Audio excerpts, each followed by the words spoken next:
Perjuangan Tentara Nasional Indonesia dalam mempertahankan Pancasila sebagai ideologi negara dan bangsa menjadikan Partai Komunis Indonesia atau PKI semakin memusuhi TNI.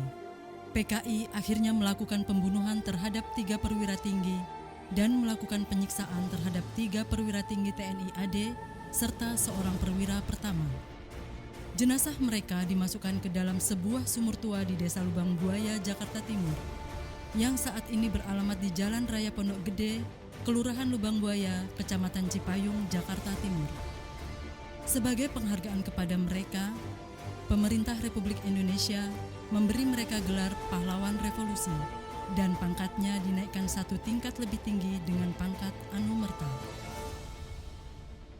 Gagasan pembangunan Monumen Pancasila Sakti pertama kali dicetuskan oleh Jenderal TNI Soeharto. Dikala itu beliau sebagai pejabat Menteri Panglima Angkatan Darat pada tahun 1967. Monumen Pancasila Sakti merupakan salah satu instalasi sejarah di bawah naungan Pusat Sejarah TNI yang dikepalai oleh seorang kepala monumen. Monumen Pancasila Sakti dibangun dengan tujuan yaitu sebagai salah satu penghargaan pemerintah terhadap para pahlawan revolusi. Untuk mengingatkan kepada seluruh bangsa Indonesia, terutama generasi muda, agar senantiasa waspada akan bahaya laten komunis, sehingga peristiwa pemberontakan semacam ini tidak terulang kembali di kemudian hari. Sebagai wahana edukasi pembelajaran di lapangan atau luar sekolah.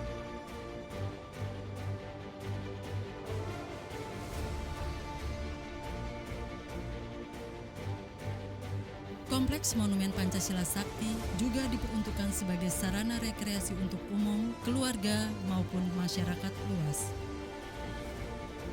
Monumen Pancasila Sakti dibangun di atas areal tanah seluas 14,6 hektar dan diresmikan pada tanggal 1 Oktober 1972 oleh Presiden Soeharto, bertepatan dengan peringatan kesaktian Pancasila.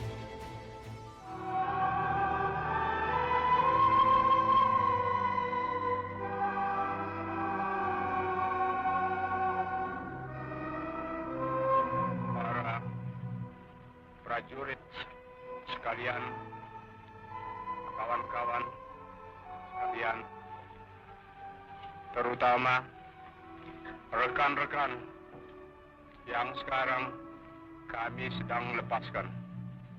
Bismillahirrahmanirrahim. Hari ini, Hari Angkatan Bersenjata kita.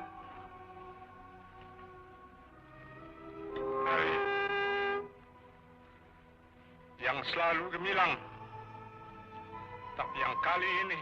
Sejak saat itu, berdasarkan surat keputusan Menpangat nomor Kep 977-9-1966 tanggal 17 September 1966, setiap tanggal 1 Oktober diperingati sebagai Hari Kesaktian Pancasila. Bersamaan dengan pembangunan monumen ini pula, dibangun cungkup sumur tepat di atas sumur maut yang menjadi saksi sejarah 7 jenazah pahlawan revolusi yang dibenamkan di sumur tua oleh aksi pemberontakan G30S PKI.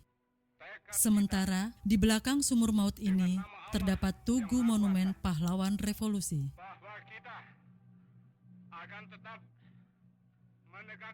Di sisi bawah patung 7 pahlawan revolusi terbentang relief yang menceritakan sejarah panjang gerakan-gerakan PKI sejak 18 September 1948 sampai pengangkatan Letnan Jenderal TNI Soeharto sebagai pejabat presiden oleh MPRS.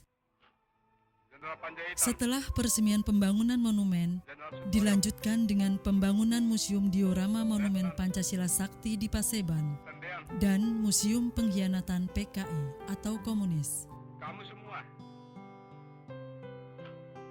Museum ini diisi dengan visualisasi berbentuk diorama tentang kekejaman PKI di sejumlah daerah di Indonesia. Antara lain, dari bulan November 1945 di Karisidenan, Pekalongan, sampai pada penumpasan pemberontakan PKI di Kalimantan, bulan Januari 1974. Diorama-diorama di museum ini sebanyak 34. Perjuangan TNI kita. Selain diorama, museum ini menampilkan pula 5 buah foto kompilasi. Kamu semua.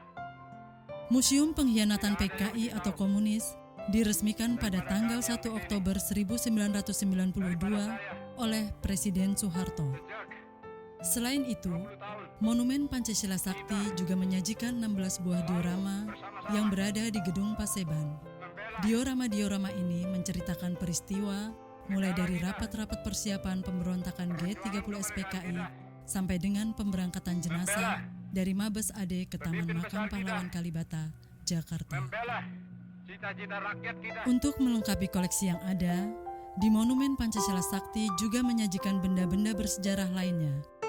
Antara lain, pakaian-pakaian asli milik 10 pahlawan revolusi, cincin kawin, surat pos, tongkat komando, alat pancing, peralatan olahraga, batu cincin, dan pulpen. Selain itu, terdapat pula koleksi milik Ade Irma Suryani, berupa boneka, dasi sekolah TK, dan coretan gambar. Kesemuanya tersimpan di ruang relik. Kendaraan-kendaraan yang ada di pameran taman yaitu Panzer Sarakin yang digunakan untuk membawa salah satu jenazah pahlawan revolusi ke Taman Makam Pahlawan Kalibata.